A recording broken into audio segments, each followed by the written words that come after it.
Hello नमस्कार, आप सभी का स्वागत है हमारा प्यारा सा यूट्यूब चैनल हिंदी वाला पे। आ जाइए, स्वागत है सभी को। और कैसे हैं बताइएगा। आज की क्लास में हम लोग देखने वाले अलंकार और रस, है ना। जो हमारा मैराथन क्लास स्टार्ट हुआ था 5 घंटे का, उसमें हम लोग का अलंकार और रस जो छूट गया था उसी को इस वीडियो में हम लोग कवर करने वाले हैं। ठीक है ना। तो आ जाइए, बहुत अच्छे तरीका से समझना है और ज्यादा डिटेल में हम आपको नहीं समझाएंगे, है ना। एकदम शॉर्ट में समझाएंगे ताकि आपको एग्जाम में जो क्वेश्चन है वो बन जाए। ठीक है। तो आ जाइए, और जो लोग चैनल पर नए हैं प्लीज चैनल को सब्सक्राइब कर लीजिएगा। बगल में नोटिफिकेशन आइकन होगा, उसको ऑल पे कर लीजिएगा। और वीडियो पसंद आया, वीडियो अगर अच्छा लगेगा तो वीडियो को लाइक कर दीजिएगा। चलिए स्टार्ट करते हैं। परिभाषा, अलंकार का परिभाषा। अलंकार परिभाषा बोलता है कि अलंकार का शाब्दिक अर्थ होता है आभूषण। क्या होता है? आभूषण। जैसे कोई भी स्त्री, कोई भी महिला अपने आपको सुंदरता बढ़ाने के लिए, अच्छा दिखने के लिए श्रृंगार का प्रयोग करती है ना। आभूषण का प्रयोग करती है, ज्वेलर का प्रयोग करती है। उसी तरह काव्य के शोभा बढ़ाने के लिए हम लोग अलंकार का प्रयोग करते हैं। ठीक है ना। तो यहाँ पे लिखा हुआ है कि अलंकार का शाब्दिक अर्थ होता है आभूषण, है ना। जिस प्रकार स्त्री को शोभा आभूषण से होती है, उसी प्रकार काव्य की शोभा अलंकार से होती है। ठीक है। अर्थात जो किसी वस्तु को अलंकृत करे उसे अलंकार कहते हैं। क्लियर है। तो आप ध्यान में रखिएगा कि आपसे पूछा जाता है कि अलंकार किसको कहते हैं, है ना। तो आप डायरेक्ट बोल सकते हैं कि काव्य की शोभा बढ़ाता है उसी को अलंकार कहते हैं। ठीक। आपसे अर्थ पूछे कि अलंकार का अर्थ क्या होता है, तो बोलिएगा कि आभूषण। जिस तरह महिला, है ना, अपने सुंदरता को बढ़ाने के लिए आभूषण का मतलब ज्वेलर का, गहना का प्रयोग करती है, उसी तरह हम लोग अलंकार का, काव्य की शोभा बढ़ाने के लिए अलंकार का प्रयोग करते हैं। क्लियर है।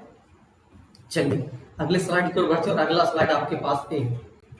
यहाँ से एक प्रश्न पूछता है और बहुत ही जबरदस्त प्रश्न पूछता है। बोलता है कि अलंकार के कितने भेद होते हैं, है ना। तो अलंकार के 3 भेद होते हैं, शब्दालंकार, अर्थालंकार और उपयालंकार। लेकिन आपके एग्जाम में अगर प्रश्न आ जाए कि अलंकार के कितने भेद होते हैं, तो आप डायरेक्ट मार सकते हैं 2 भेद। कौन कौन? शब्दालंकार और अर्थालंकार। इसको हमको नहीं पढ़ना है ना, इसको आपको नहीं पढ़ना। ठीक है। आप जानते हैं उपयालंकार, अलंकार 3 होते, लेकिन आपको एग्जाम में अगर प्रश्न दे दे तो आपको बताना है सिर्फ अलंकार 2 होते हैं, शब्दालंकार और अर्थालंकार। ठीक है। चलिए आगे बात करते हैं। शब्दालंकार में हम लोग को 3 ही पढ़ना है। कौन कौन? अनुप्रास अलंकार, यमक और श्लेष। ये हम लोग को नहीं पढ़ना है ना, तीनों नहीं पढ़ना। ठीक। पढ़ना कौन है? शब्दा में 3 ही पढ़ना है, अनुप्रास अलंकार, यमक और श्लेष। ये 3 आपके एग्जाम के पॉइंट ऑफ व्यू से वीवीआई है। ठीक है ना। तो वही देखेंगे जो हमारे लिए एग्जाम से इंपोर्टेंट, वो नहीं देखेंगे फालतू की चीज, है ना। टाइम वेस्ट नहीं करेंगे। ठीक है ना। जो आपके एग्जाम में आ सके। क्लियर है। तो उसी का बात करेंगे। अर्थालंकार में देखेंगे हम लोग उपमा पढ़ना है, रूपक पढ़ना है, उत्प्रेक्षा पढ़ना है, मानवीकरण पढ़ना है ना, अतिशोक्ति पढ़ना है और विरोधाभास पढ़ना है। ये आप सभी का इतना ही पढ़ना है। संदेह, उपमेय और भक्तिमान ये सब आपको नहीं पढ़ना है ना। अर्था में क्या क्या पढ़ना है? उपमा पढ़ना है, रूपक पढ़ना है, उत्प्रेक्षा पढ़ना है, मानवीकरण पढ़ना है और एक आपका अतिशोक्ति पढ़ना है। क्लियर। यहाँ तक में कोई दिक्कत? पूछे क्या अलंकार कितने होते हैं तो एग्जाम में आप 2 मारिएगा। ठीक है ना। लेकिन हम लोग जानते कितने हैं? 3। कौन कौन? शब्दालंकार, अर्थालंकार और उपयालंकार। क्लियर है। तो स्टार्ट करते हैं, अगले स्लाइड की ओर बढ़ते हैं। और अगला स्लाइड आपके पास ये रहा। आइए समझिएगा, बहुत अच्छे तरीका से समझाएंगे, समझने का कोशिश करिएगा, है ना। चलिए बात करते हैं अनुप्रास अलंकार की, है ना। किसका? अनुप्रास अलंकार का बात करते। ठीक है। यानी शब्दालंकार का, है ना। अनुप्रास अलंकार तो बोलता है अनुप्रास अलंकार, इसको अभी रहने दीजिए, हम बात जो बोल रहे हैं वो आप बात पे गौर करिए। बोलता है कि अनुप्रास अलंकार उसको कहते हैं जो वर्ण की आवृत्ति हो, यानी वर्ण बार बार आए। वर्ण मतलब क, ख, ग, घ, अंग, च, छ, ज, न, जो वर्ण होते हैं वो बार बार आते हैं, यानी रिपीट करते हैं। तो आपका डिफिनेशन आपका बोलता है कि जहां एक ही वर्ण की आवृत्ति, आवृत्ति मतलब बार बार, है ना, बार बार हो, वह अनुप्रास अलंकार होता है। जैसे मुदित महापित माँ, देख रहे हैं माँ माँ सा में आ रहा है, माँ माँ, है ना, सा सा सा सा, है ना, ब भी है, लेकिन माँ माँ यानी वर्ण आपका रिपीट कर रहा है, इसी को आप क्या बोलते हैं, अनुप्रास अलंकार। ठीक है ना। तो सिंपल में याद रखिएगा अनुप्रास अलंकार पहचाने का कि वर्ण रिपीट करेगा, क्या करेगा, वर्ण जो है आपका वो रिपीट करेगा, बार बार आएगा। जैसे चंदू ने चंदू के चाचा ने चंदू की चाची को चांदनी चौक पे चटनी चटाई, तो देख रहे हैं चा चा चा चा हो रहा है बार बार, है ना, ये यानी क्या हो जाएगा, अनुप्रास अलंकार। ठीक है ना। तो ऐसा आपका पंक्ति दिया जाएगा और इसे पूछा जाएगा। ठीक है ना, तो आप तुरंत धर लीजिएगा। क्लियर। चलिए अगले स्लाइड पर बढ़ते हैं, और अगले स्लाइड में आपके पास है यमक अलंकार। ठीक, देखिए इसको हम ट्रिक से समझाएंगे, समझने का कोशिश करिएगा। ठीक है, यमक मतलब होता है पेयर। क्या होता है, पेयर, है ना, पेयर मतलब जोड़ा। क्या होता है, जोड़ा, है ना, जोड़ा होता है मतलब दो चीज, है ना, मतलब एक जैसा दो रहे, इसी को हम जोड़ा पेयर बोलते हैं, मतलब एक जैसा दो रहे। तो बोलता है कि यमक अलंकार उसको कहते हैं जिसमें शब्द एक से अधिक हो लेकिन उसका अर्थ जो होगा वो अलग अलग होगा। जैसे कनक कनक ते 100 गुनी मदकता अधिकार, देख रहे कनक कनक यानी शब्द एक है लेकिन दो बार है, लेकिन दोनों का अर्थ अलग अलग। इसका एक का अर्थ होता है सोना और एक कनक का अर्थ होता है धतूरा। तो आपका यमक अलंकार यही बोलता है कि जहां एक शब्द की आवृत्ति एक से दो इससे ज्यादा हो, उसी को हम लोग क्या बोलते हैं, यमक अलंकार, है ना, और दोनों का अपना अलग अलग अर्थ हो। ठीक है, समझ में आया। क्या बोले, यमक मतलब होता है पेयर यानी जोड़ा, यानी एक समान, है ना, शब्द तो रहेगा दो लेकिन दोनों का जो अर्थ रहेगा वो अलग अलग। जैसे यहाँ पे एग्जाम्पल लिया जाता है ना, काली घटा का घमंड घटा, है ना, सुनिएगा, काली घटा का घमंड घटा, जो घटा आपका है ना ये दो बार आया, है ना, घटा आपका आया दो बार। सुनिएगा, काली घटा का घमंड घटा यानी घटा दो बार आया और दोनों का अर्थ अलग अलग। एक घटा का मतलब होता है बादल, क्या होता है, बादल होता है। एक घटा का मतलब होता है कम, है ना, कम होना, क्या होता है, कम। यानी यमक मतलब आप यमक में देखना है कि शब्द दो बार आएगा लेकिन दोनों का अर्थ अलग अलग रहेगा, बस ऐसे पहचान देना है यमक को। ठीक है, चलिए अगले स्लाइड पर बढ़ते हैं, और अगला स्लाइड आपके पास ये है।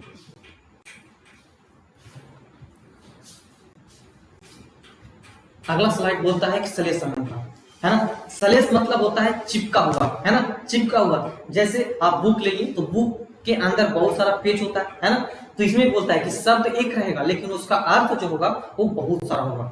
ठीक है ना, यानी सर सलेश मतलब होता है चिपका हुआ, शब्द एक रहेगा, है ना, लेकिन जो उसका अर्थ होगा वो बहुत सारा होगा। जैसे यहाँ पे देखिए आपको बोला गया है कि जहां एक शब्द की एक ही बार प्रयोग मतलब एक ही बार आएगा लेकिन परंतु उसके अर्थ अनेक होते हैं। जैसे रहमन पानी राखिए बिन पानी सब सुन, यानी रहमन पानी, पानी आया लेकिन पानी का अर्थ तीन है। कैसे, देखिए यहाँ पे उदाहरण दिया गया कि पानी में, इस उदाहरण में पानी का जो अर्थ है वो तीन है ना, पहला चमक, दूसरा आपका प्रतिष्ठा, है ना, और तीसरा आपका जल, है ना। चमक मोती के लिए, प्रतिष्ठा आपका मनुष्य के लिए और जल आपका आटे के लिए, है ना।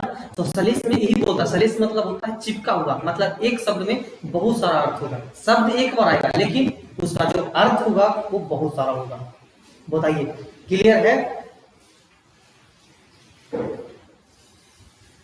क्लियर। चलिए आगे बढ़ते हैं, जब क्लियर है तो आइए अब बात करते हैं हम लोग, है ना, उपमा यानी शब्द अर्थ अलंकार आ गया। क्या हो गया, अर्थ अलंकार आ गया, है ना, अर्थ अलंकार आ गया। ठीक है ना, अर्थ अलंकार। ठीक है, चलिए अर्थ अलंकार में हम लोग को पढ़ना है उपमा अलंकार।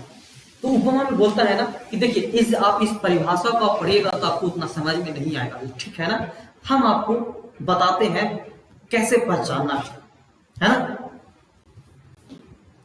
उपमा को कैसे पहचानना है। ठीक है ना, चलिए तो लिखिएगा, ट्रिक है ना, लिखिएगा ट्रिक है ना, कि जहां पे, कहां पे, जहां पे किसी भी काम में योजक चिन्ह आ जाए, ये आपका योजक चिन्ह है ना, योजक चिन्ह आ जाए और साथ में साथ में, है ना, क्या, और साथ में क्या आ जाए, सा से सी, है ना, ये सब आ जाए, सम आ जाए, तो इसको हमको क्या बोलना है सर, वो ये हमारा उपमा अलंकार होगा। क्या बोले हम, डिफिनेशन नहीं जाना है, हमारा ट्रिक पे आइए। ट्रिक हमारा बोलता है ना, कि जिस भी काव्य में, जिस भी पंक्ति में, एक पंक्ति है, जिस भी पंक्ति में, है ना, सा योजक चिन्ह के साथ साथ, है ना, सा सी से, है ना, आ जाए, उसको हम लोग क्या बोल देंगे, तो आपका उपमा अलंकार हो जाएगा। क्लियर, बताइए, क्लियर है। जैसे यहां पे देखिए लास्ट में, हरि पद कोमल कमल से आया, ये आपका क्या हो गया, उपमा अलंकार। बताइए, क्लियर है ना, क्लियर है, बताइए, है ना, योजक नहीं रहेगा, लेकिन ये आपको देखना है, ठीक है ना, क्लियर। उपमा में क्या होता है सर, ट्रिक है हमारा कि सर योजक चिन्ह भी देखना है, अगर नहीं रहे तो क्या रहेगा, उसके अलावा सा से सी सम देखना, अगर वो आपका आ जाए, है ना, तो आपका क्या हो जाएगा, वो उपमा अलंकार होगा, है ना। 95% एक ट्रिक आपका काम कर जाएगा। ठीक, समझ में आया उपमा अलंकार, है ना। अगर डिफिनेशन से चलना चाहते हैं तो डिफिनेशन बोलता है कि जहां दो वस्तुओं के बीच में समानता का भाव व्यक्त किया जाए, यानी दो वस्तु के बीच में समानता, है ना, एक दूसरे वस्तु को तुलना किया जाए, ठीक है ना, उसी को हम लोग उपमा बोलते हैं। ट्रिक से आना चाहते हैं तो ट्रिक से आइए। बोलता है कि ट्रिक, जिस भी शब्द में जो भी काव्य दिया रहेगा, उस काव्य में हमको क्या देखना है, सा से सी और योजक चिन्ह, है ना। लास्ट में देखिए से आ जाएगा, क्या हो जाएगा, उपमा अलंकार। क्लियर, चलिए, है ना। और ये आपका देखिए प्रश्न के अनुसार भगवान के चरण कमल के समान, यानी समानता दिखाया जा रहा है ना, भाव दिखा रहा है कि भगवान का जो चरण है वो कोमल जैसा है ना, कोमल के जैसा है। क्लियर, चलिए आगे बात करते हैं। और आगे आपका है रूपक अलंकार, है ना। बस ट्रिक से समझिए, आपको बस आंसर आपको आना चाहिए देने, है ना। बोलता है कि रूपक, है ना, कि जहां उपमेय और उपमान का आरोप करके उनकी एक रूपता का प्रतिपादन किया जाए, वहां पे रूपक अलंकार होता है। आपको ये नहीं, आपको पढ़िएगा तो समझ में उतना नहीं आएगा। ट्रिक क्या बोलता है वो समझिए, है ना। ट्रिक क्या बोलता है ना, कि सर इसमें सिर्फ योजक चिन्ह रहेगा, सिर्फ, है ना, क्यों रहे, क्या रहेगा, योजक चिन्ह, यानी माइनस रहेगा शब्द के, है ना, योजक चिन्ह, सिर्फ योजक, इसमें योजक चिन्ह, है ना, सा से सी नहीं रहेगा, ठीक है ना। हाँ, तो चरण इसमें यहाँ योजक चिन्ह है, लगा लीजिएगा, ठीक है ना, नहीं दिया है यहाँ पे योजक चिन्ह होता है। क्लियर, तो रूपक में क्या देखना है, रूपक में सिर्फ योजक चिन्ह देखना है कि योजक चिन्ह रहेगा, वो आपका क्या हो जाएगा, रूपक अलंकार होगा। ठीक, 90% आपका एक जो ट्रिक है आपका काम कर जाएगा, है ना। एक दो प्रश्न में आपको समझना पड़ जाएगा, ठीक है ना, नहीं तो ज्यादातर आपका है ये ट्रिक से आप बना मार दीजिएगा, है ना। ज्यादा डिफिकल्ट आपके एग्जाम में नहीं पूछता, ठीक है ना। तो बस ट्रिक को ध्यान में रखिएगा कि रूपक पहचाने कैसे, सर जिस कोई जो पंक्ति दिया रहेगा, जो काव्य दिया जा रहेगा, उसमें योजक चिन्ह देखिएगा, डायरेक्ट आप आंख बंद करके मार दीजिएगा, ठीक, सिर्फ योजक चिन्ह, है ना, सा से सी नहीं, सा से सी किसमें लगता है, उपमा में, ठीक है ना। चलिए, क्लियर है ना, क्लियर है। जैसे एक और एग्जांपल अगर आपको समझ में नहीं आया तो एक और एग्जांपल लेते हैं, देखिएगा, है ना। मैया मैं तो चंद्र खिलौना लाहू, है ना, बोल रहा है कि सर मैया, है ना, मैया मैं तो, है ना, मैया मैं तो चंद्र खिलौना, है ना, चंद्र ये योजक चिन्ह है, खिलौना लाहो, है ना, खिलौना लेहो, है ना, लेहो। तो ये आपका पंक्ति दिया रहेगा, है ना, एक क्वेश्चन दिया रहेगा, 4 ऑप्शन दे देगा, है ना, और आपको देखना है। तो हम आपको क्या बताएं, है ना, उसमें एक ऑप्शन रहेगा रूपक, तो हम आपको क्या बताएं, अभी क्या देखना है, योजक चिन्ह देखना है, सिर्फ योजक चिन्ह। तो देख रहे हैं आप योजक चिन्ह लगा, क्या मार देंगे बताइए, तो रूपक अलंकार, है ना, क्या मार देंगे, रूपक अलंकार। क्लियर है। यमक में योजक चिन्ह भी रहेगा और साथ में सा से सी भी देखना है, सम भी देखना है, ठीक, क्लियर है। चलिए, आशा करते हैं आपको समझ में आया होगा। आगे बढ़ते हैं, आता है उत्प्रेक्षा अलंकार। बहुत शानदार। इसको समझने का ट्रिक है ना, ज्यादा नहीं समझेंगे, है ना। इसका ट्रिक आप याद रखिएगा, इतना नहीं, बस इसके काव्य में, पंक्ति में क्या मिल जाए, मनु मिल जाए, जनु मिल जाए, मानु मिल जाए, जानू मिल जाए, है ना, तो इसको आप डायरेक्ट बोल दीजिएगा उत्प्रेक्षा अलंकार। क्या? उत्प्रेक्षा अलंकार। क्लियर है? और लिखिए, लीजिएगा मनहु, है ना, मनहु, मनु होता है ना, ज्यों होता है ना, ज्यों होता है ना। क्लियर? क्लियर? तो ये सब कौन कौन? मनु, जनु, मानु, जानो, मनहु, ज्यों, ये सब आपका क्या आ जाएगा? उत्प्रेक्षा में आ जाएगा। कहां देखना है? कोई भी पंक्ति, कोई भी काव्य दिया रहेगा, उस पंक्ति में देख लेना है। अगर मिल जाए मनहु, जनु, मानो, जानो, है ना, मनहु, ज्यों, तो ये आपका क्या हो जाएगा? ये आपका ट्रिक है। इस ट्रिक को लिख लीजिएगा, याद कर लीजिएगा। जैसे काव्य दिया हुआ है, पंक्ति दिया हुआ, देखते हैं क्या मिलता है। सुहा तोड़े पीत पट श्याम सलोने का मनो, देख रहे हैं, मिल गया ना, तो क्या मार देंगे? उत्प्रेक्षा अलंकार। बताइए, क्लियर है? क्लियर? चलिए, बहुत अच्छा, आगे बात करते हैं। आगे आपके लिए अतिशोक्ति अलंकार, है ना। अतिशोक्ति अलंकार, अतिशोक्ति मतलब जानते हैं इसका अर्थ क्या होता है? बोलता है अतिशोक्ति मतलब आप याद रखिएगा, कोई भी चीज बढ़ा चढ़ा कर कहना, है ना। कुछ छोटा चीज है उसको बढ़ा चढ़ा कर कहना। जैसे एक पंक्ति हम आपको बोलते हैं, आप सुनिएगा, है ना। बोलता है पंक्ति में कि आगे नदियां पड़ी अपार, घोड़ा कैसे उतरे उतरे उतरे पार, है ना। रावण ने सोचा इस पार, तब तक चेतक उस पार, है ना। सुने क्या बोला? बोल रहा है कि आगे नदियां पड़ी अपार, है ना, घोड़ा कैसे उतरे पार, रावण ने सोचा इस पार, तब तक चेतक उस पार। मतलब प्रताप, है ना, राजा के बारे में बोल रहा है कि, है ना, घोड़ा, तब रावण, प्रताप, है ना, कौन सोच रहा था?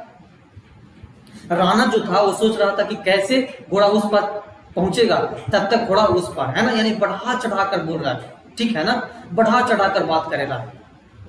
क्लियर है? तो उसी को हम लोग अतिशोक्ति अलंकार कहते हैं, है ना। जैसे कोई चीज आप देखते हैं ना, कोई चीज छोटा रहता है, आपके घर में देखते हैं, आप किसी को मार दिए, है ना, अपने भाई को मार दिए, अपने बहन को मार दिए, है ना, तो बोलता है कि शाम के आने तो पापा को, तुमको कंप्लेन करेंगे, डांट सुनवाएंगे, है ना।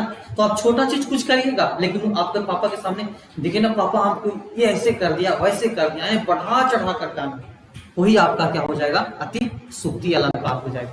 क्लियर है? क्लियर? चलिए आगे बढ़ते हैं। और आगे जो है आपके पास वक्रोक्ति अलंकार, है ना। क्या है?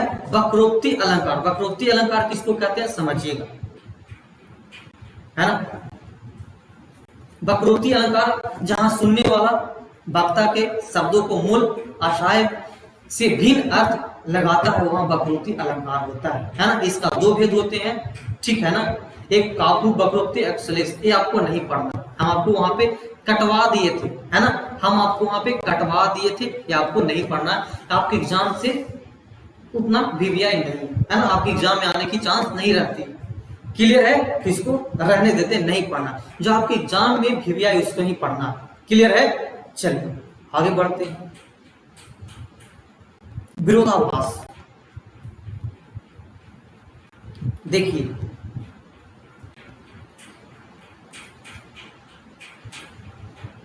देखिए क्या बोलता है विरोधाभास, है ना।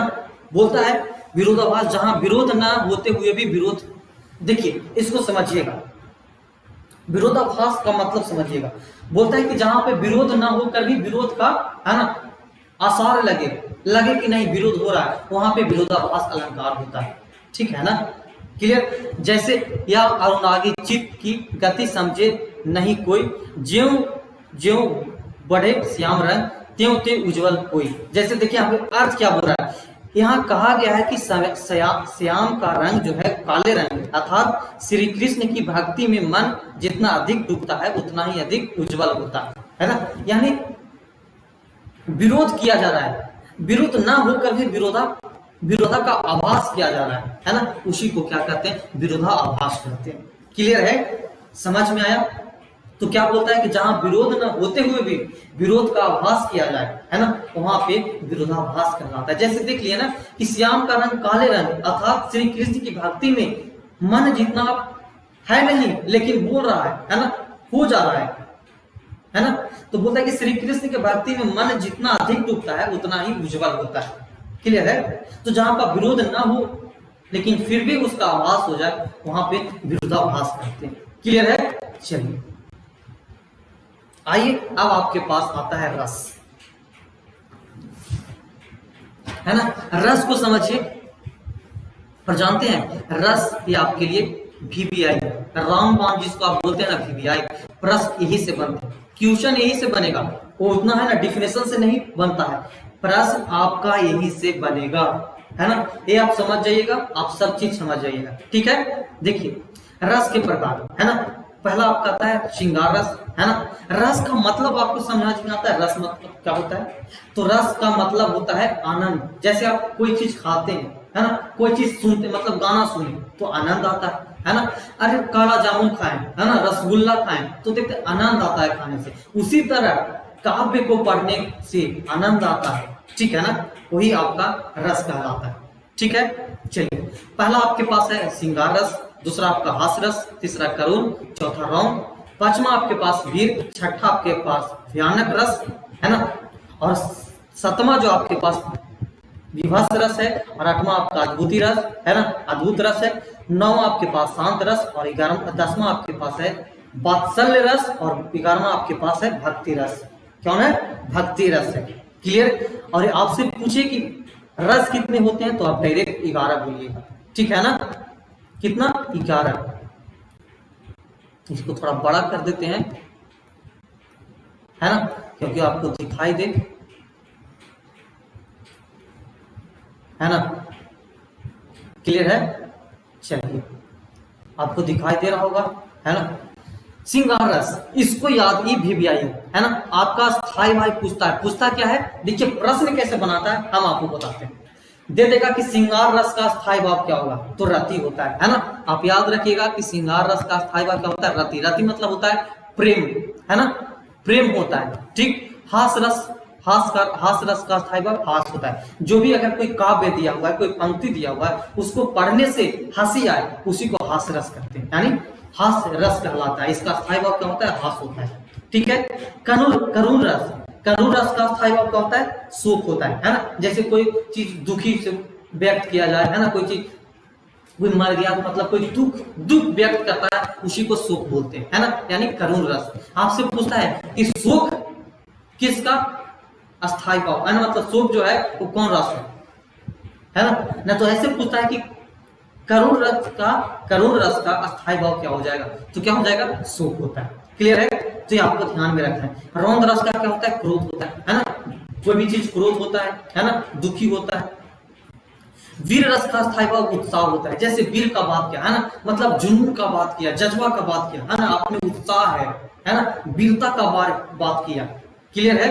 तो वीर रस का अस्थाई भाव क्या आपको याद रखिएगा? उत्साह, ठीक है। चलिए ऊपर बढ़ते हैं, आगे बढ़िए। आगे आया है भयानक रस, है ना। भयानक रस का स्थाई भाव क्या होता है? भय होता है, मतलब डर, है ना। भयानक रस का स्थाई भाव क्या हो जाता है? भय मतलब डर, ठीक। अगला है आपका विस्मय, है ना। विभस रस, विभस रस का स्थाई भाव क्या होता है? जुगुप्सा होता है या घृणा होता है, दोनों याद रखिएगा, है ना। इसका मतलब क्या होता है? जब अगर कोई चीज देखें और उसको देखकर आपको घृणा आया, वही आपका विभस रस कहलाता है ना। इसका स्थाई भाव क्या होता है? घृणा होता है, और जुगुप्सा ये आपका VBI है ना। ये आपको पूछता है, ठीक है ना। आपका अगला आता है अद्भुत रस, है ना, मतलब आश्चर्य, कोई चीज देखे एकदम आश्चर्यचकित रह गए, है ना, देखते एकदम आश्चर्यचकित रह गए, वो आपका क्या है? अद्भुत रस। उसको क्या बोलते हैं? अद्भुत रस। इसका स्थाई भाव क्या होता है? आश्चर्य होता है, ठीक। शांत रस का स्थाई भाव क्या होता है? निर्वेद होता है। क्या होता है? निर्वेद। आप याद रखिएगा कि शांत रस का स्थाई भाव क्या होता है? निर्वेद होता है, ठीक। 10th में देखते हैं वात्सल्य रस। वात्सल्य रस का स्थाई भाव वात्सल्य होता है ना, वात्सल्य होता है, एकदम सेम होता है ना। ये किसके लिए प्रयोग किया जाता है ना, माँ अपने छोटे बच्चे के लिए प्रयोग करती है वात्सल्य रस, है ना, इसका तुलना किया जाता है, ठीक है। 11 में आप याद रखिएगा भक्ति रस का स्थायी भाव क्या होता है, ईश्वर होता है, प्रेम होता है ना। इसका भी प्रेम होता है ना, ईश्वर होता है। ईश्वर से प्रेम रखने वाला को भक्ति रस कहते हैं, है ना। इसका स्थायी भाव क्या होता है, भक्ति रस। क्लियर। तो ये आपका 11 VBI है, इसको आप रट जाइएगा, है ना। ये आपके लिए VBI है, रामबाण है। रस का जड़ यही है। अगर यही याद रहेगा आपको, आप रस में एक भी प्रश्न नहीं छोड़िएगा, कहीं से आ जाए, है ना, लेकिन इसको याद करना पड़ेगा, है ना। चलिए आगे बढ़ते हैं कुछ पॉइंट पे, उसको जल्दी खत्म करते हैं। अगला बोलता है, देखिए श्रृंगार रस। श्रृंगार रस किसको बोलते हैं, श्रृंगार रस का स्थायी भाव क्या होता है, रति होता है, मतलब प्रेम, है ना। तो इसमें बोलता है कि श्रृंगार रस, है ना। और एक बात और ध्यान में रखिएगा, है ना, आपसे पूछता है कि रसों का राजा किसे कहता है ना। बोलता है कि रसों का राजा किसे कहा जाता है, तो श्रृंगार रस का, श्रृंगार जो रस है आपका, रसों का राजा कहा जाता है, ठीक है। इसमें दो चीज होता है ना। एक नायक और नायिका के संदर्भ में प्रेम जो होता है ना। फिल्म देखते हैं ना, तो एक हीरो और हीरोइन के जो में आपस में प्रेम होता है, यानी नायक और नायिका के संदर्भ में जो प्रेम होता है ना, प्यार होता है, उसी को यहाँ पे ये श्रृंगार रस को बताता है। यानी श्रृंगार रस का स्थायी भाव क्या होता है, प्रेम होता है ना। जैसे उदाहरण दिया, एग्जाम्पल दिया गया है, बतरस लालच लाल की मुरली धरी कुलाए, सो करे भोनी हंसे डर कहे जिया, है ना। मतलब प्रेम की बात कर रहा है ना। क्लियर है, प्रेम की बात कर रहा है ना। मतलब उससे प्रेम से बात कर रहा है, उसको देखने के लिए तरस रहा है ना। बतरस लालच लाल की मुरली धरी कुलाए, मतलब जो प्रेम करता है उसको देखने के लिए, है ना, इंतजार करता है, उसको तरस जाता है। तो आपका क्या है, वो प्रेम रस, है ना। यानी सर श्रृंगार रस का जो स्थायी भाव क्या हो जाएगा, प्रेम होगा, ठीक है ना। इसमें सर प्रेम का, है ना, नायक नायिका का प्रेम का इसमें बात होता है ना। आप जब काव्य पढ़िएगा ना, तो आपको समझ में आ जाएगा क्या बोल रहा है, ठीक है ना। चलिए आइए आगे आइए, हास्य रस। हास्य रस, है ना। हास्य रस, हास्य रस मतलब इसका स्थायी भाव क्या होता है, हास्य होता है। मतलब हम आपको बताए थे कि जो किसी चीज को, काव्य को पढ़ने से अगर हंसी आ जाए, उसी को हम लोग हास्य रस बोलेंगे, ठीक। जैसे पंक्ति दिया हुआ, काव्य दिया हुआ है, पढ़िएगा तो देखिएगा, बुरे समय को देखकर गरजे तू क्या रोए, किसी भी हाल में मैं तेरा बाल न बाका होए, मतलब हंसी, है ना। पढ़ने से क्या रहा है कि बुरे समय को देखकर गरजे तू क्या रोए, है ना, किसी भी हाल में मैं तेरा बाल न बाका होए, है ना। एकदम हंसी आ जाएगा, पढ़िएगा तब, है ना। जैसे एक एग्जाम्पल लेते हैं, बंदर ने कहा बंदरिया से, है ना, क्या बोला, बंदर ने बोला बंदरिया से, चलो आज नहाने, है ना। घर में कोई नहीं है, घर में रहने दो बाल बच्चा को, है ना, चलो मनाने, है ना, चलो नहाने, पिकनिक, है ना। मतलब जो हम बोल रहे हैं, जो हम काव्य बोल रहे हैं, वो आपसे पढ़ने के बाद अगर हंसी आ जाए, वो आपका हास्य रस हो जाएगा, है ना। क्लियर है। जैसे बुरे समय को देखकर गजे तू क्या रोए, किसी भी हाल में तेरा बाला बाका न कोई, है ना, कोई। क्लियर है। यानी इसका आप सिर्फ अस्थायी भाव याद रखिएगा, ठीक है ना। उसके बाद आपका काम हो जाएगा। रौंद रस, रौंद रस में अस्थायी भाव बताए, हम आपको क्या बताए थे, बताइए, है ना, क्या बताए थे। तो रौंद रस में आपको क्रोध बताए थे, है ना, क्रोध बताए थे। इसका अस्थायी क्या होता है, क्रोध होता है ना। क्लियर है। जैसे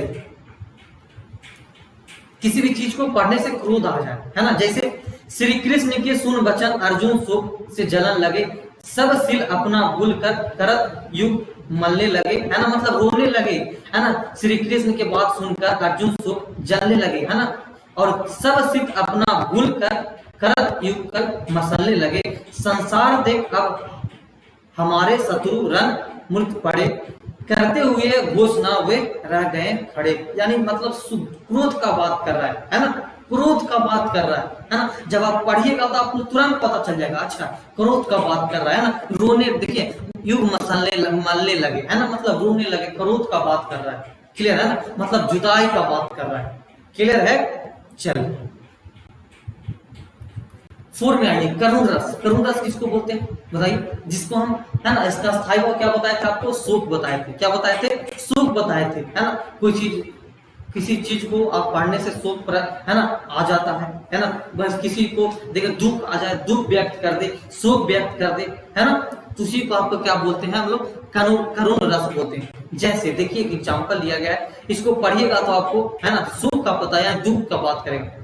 रही खरती हाथ शूल सी पीड़ उर में दशरथ के गालनी नाथ तात्र देवना पिंडवित साफ कथा हुए कह न सके, है ना। अगर इसको पढ़िएगा ना अच्छे से, है ना, इसका अगर अर्थ भी नहीं आप पढ़ रहे हैं ना तो आप पढ़िएगा तो इसका देखिएगा, पढ़िएगा ना तो इसको बात क्या हो रहा है ना, दुखी का बात कर रहा है ना, दुखी का बात चल रहा है, सुख का बात कर रहा है। क्लियर है, सुख का बात चल रहा है। क्लियर है,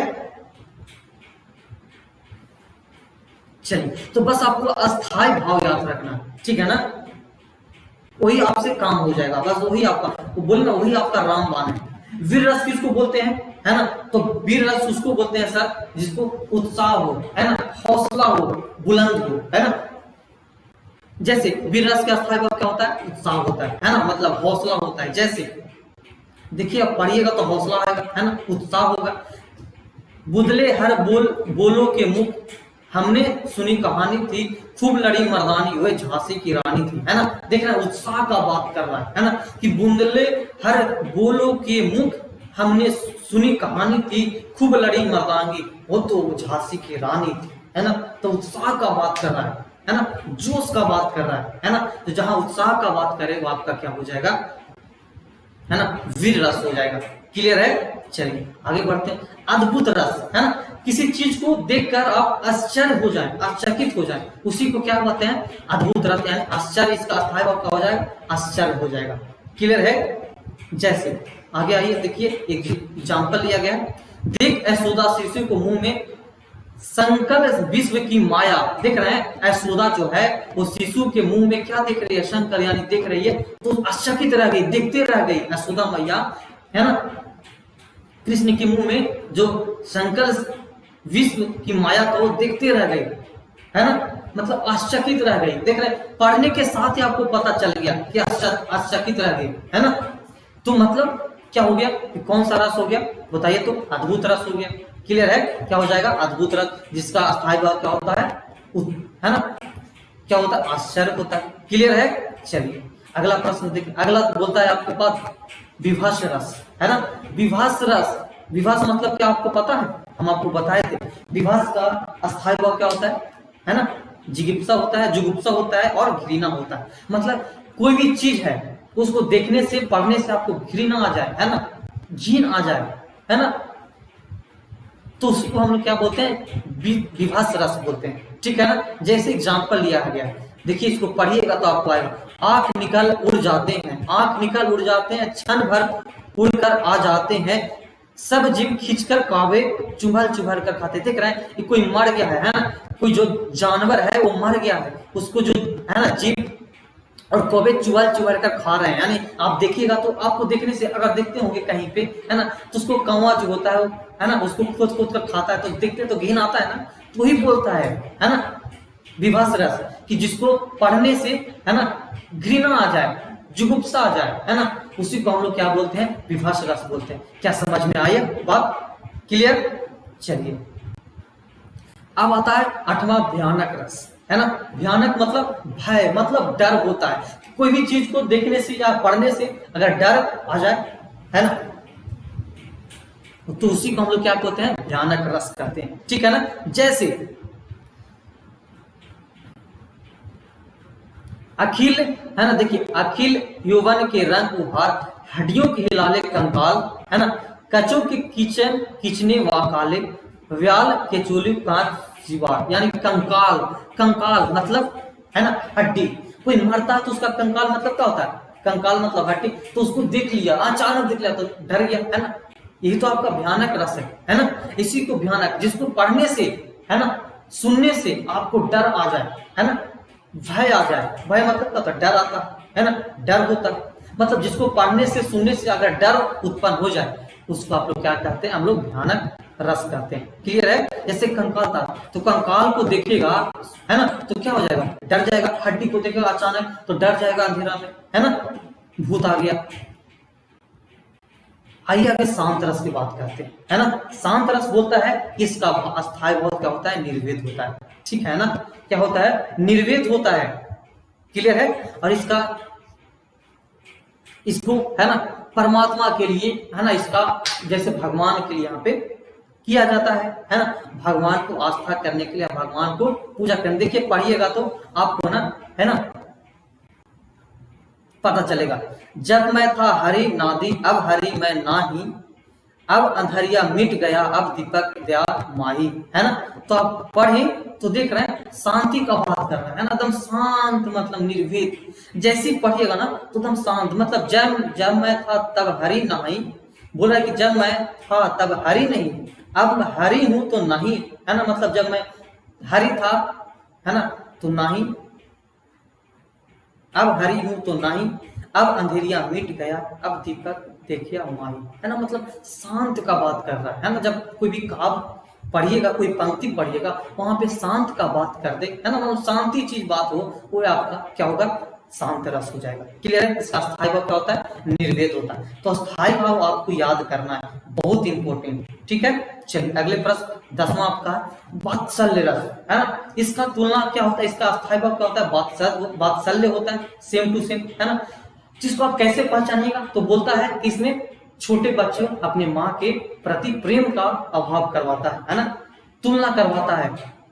क्लियर है। तो यहाँ पे लिखा हुआ है माँ का पुत्र के प्रति प्रेम, बड़ों का बच्चों के लिए प्रेम, है ना, बड़ों का बच्चों के प्रति प्रेम, गुरु का शिष्य के लिए प्रेम, है ना, बड़े भाई छोटे भाई के प्रेम, है ना, मतलब बड़ा छोटा के प्रेम से तुलना करेगा, अभाव करावेगा, उसी को वात्सल्य रस कहते हैं। क्लियर है। जैसे देखिए यहाँ पे पढ़िएगा तो आपको पता चलेगा, बाल दशा सुख निरखित यशोदा पुनि पुनि नंद बुलावे, अचरा तल ढेल। देख रहे हैं, पढ़ रहे हैं ना, तो देख रहे हैं यशोदा, है ना, कृष्ण जी को बुला रहे हैं, प्यार कर रहे हैं, है ना, दूध पिला रहे हैं, है ना, यानी मैया जो है उस कृष्ण जी की, है ना, प्यार कर रही है, दूध पिला रही है, मान रही है, प्यार जता रही है ना। तो बड़े मतलब माँ बेटे के प्रति अगर प्यार जताएगी, है ना, आपको बड़े छोटे के प्रति अगर प्यार जताएगा तो आपका क्या होगा, वात्सल्य रस हो जाएगा, है ना। इसका स्थायी भाव क्या होता है, वात्सल्य होता है। क्लियर है। तो आप पढ़िएगा तो आपका डायरेक्ट पता चल जाएगा, देख रहे हैं डायरेक्ट आपको पता चल जाएगा। ठीक है ना। हाँ, लास्ट आपका आता है भक्ति रस, है ना। तो भक्ति मतलब जानवे करते हैं, भक्ति में लीन, है ना। इसका स्थायी भाव क्या होता है, भाव देव, है ना, रीति होता है, इसका भी प्रेम होता है, मतलब इसका भी प्रेम होता है, और श्रृंगार रस का भी प्रेम होता है, लेकिन इसका प्रेम किससे, भगवान से, है ना, और उसका प्रेम श्रृंगार रस में एक नायक और नायिका से प्रेम, है ना। क्लियर है। जो दो प्रेमी होते हैं, प्यार करने वाला, वो आपका श्रृंगार रस में जाएगा, है ना। और जो भक्ति रस होता है आपका, उसमें रीति होता है, वो आपका भगवान से जो प्रेम करता है उसी के बाद भक्ति रस में करता है। जैसे उदाहरण दिया गया है, देखिए यहाँ पे, है ना, अशुवन जल खींची खींची प्रेम बोली गोई, मीरा के लगन लागी होनी हो सो होई, है ना, हो सोई। मतलब देखा, आप पढ़िएगा तो भगवान के प्रति प्रेम का बात कर रहा है ना। प्रेम बोली गोई, मीरा, है ना, भगवान। क्लियर है। क्लियर। तो अब जब पढ़िएगा तो आपको तुरंत अभाव हो जाएगा, है ना। जैसे ही पढ़िएगा वैसे, ज्यादा इसको डीपली नहीं पढ़ना आपके एग्जाम में, क्योंकि ज्यादा आपके पास टाइम नहीं है। आप डीपली हम उतना पढ़ा भी नहीं सकते आपको, क्योंकि आपके पास टाइम नहीं है ना। आपको हम पढ़ा सकते उतना, क्योंकि आप ट्यूशन को करके आ जाए, है ना। और रस से उतना प्रश्न नहीं पूछता है ना। अब बात को ध्यान में रखिएगा, ठीक है ना। रस से आपके एग्जाम में प्रश्न नहीं करता, कभी कभी, है ना, कभी कभी देखने को मिला, नहीं तो नहीं करता है। हाँ, अलंकार से करता है, एक दो प्रश्न कर देता है, लेकिन अलंकार हमको पढ़ा दिए, है ना, जो इंपोर्टेंट है आपको बता दिए, है ना। आप उसको ध्यान में रखिएगा। रस को इतना मत कि समझ में नहीं आया, है ना, क्योंकि रस से प्रश्न आपके एग्जाम में नहीं आता है ना। ये तो आपको हम कहने पर आप बोले कि पढ़ा दीजिए तो पढ़ा दिए, बस याद। हाँ, रस में याद का क्या रखना है आपको, अस्थायी भाव, जो स्टार्टिंग में हम बोले हैं वो आपको ध्यान में रखना है। अगर वो ध्यान में रखिएगा, आप काव्य को पढ़ के आंसर दे दीजिएगा, है ना। क्वेश्चन से आप ऑप्शन से बना दीजिएगा, ठीक है ना। तो ज्यादा ट्राई करिएगा। क्लियर है। उसके बाद हम अगले वीडियो में हम लोग, है ना, इसका एमसीक्यू प्रश्न करेंगे, ठीक है। तो आशा करते होंगे कि वीडियो पसंद आया होगा। अगर पसंद आया, है ना, तो एक लाइक कर दीजिएगा, और चैनल पर नए हैं तो प्लीज चैनल को सब्सक्राइब कर लीजिए। लाल कलर का बटन है उसको दबा दीजिए, और बगल में नोटिफिकेशन आइकन होगा उसको जरूर ऑल पे कर लीजिएगा, ठीक है ना। तो आज का वीडियो यहीं तक। आशा करता हूँ आपको समझ में आया होगा। मिलते हैं अगले वीडियो में, तब तक के लिए अपने स्वास्थ्य का ध्यान रखिएगा, मस्त रहिए, स्वस्थ रहिए, पढ़ते रहिए और बताइएगा कमेंट करके कैसा लगा क्लास, है ना। और रस को आपको ज्यादा टेंशन लेने की जरूरत नहीं है ना, क्योंकि हम आप जानते हैं कि आपको समझ में उतना आया नहीं होगा, लेकिन आपको याद रखना है पहला जो हम बताए थे रस और उसका स्थायी भाव, ठीक है ना। अगर अच्छे से समझोगे तो समझ में आया होगा, है ना, आ गया होगा, ठीक है ना। और प्रश्न नहीं पूछना, उतना दिमाग में नहीं लेकर चलिए, ठीक है ना, क्योंकि हम आपको 2019-2021 का प्रश्न करवाए, उसमें देखिएगा एक भी प्रश्न यहां से नहीं डाला, ठीक है ना। क्लियर? तो चलिए मिलते हैं नेक्स्ट वीडियो में, तब तक के लिए। और इस वीडियो को शेयर कर दीजिएगा अपने दोस्तों के पास, ठीक है ना, और वीडियो को लाइक कर दीजिएगा अगर अच्छा लगा तो। और इस वीडियो को इतना शेयर करिए ना कि देखने वालों को गर्दा उड़ जाए, है ना, कि आप भी पढ़िए, सभी भी पढ़ेगा, है ना, तब ना मजा आएगा। चलिए आज का क्लास यहीं तक, बहुत बहुत धन्यवाद आप सभी को।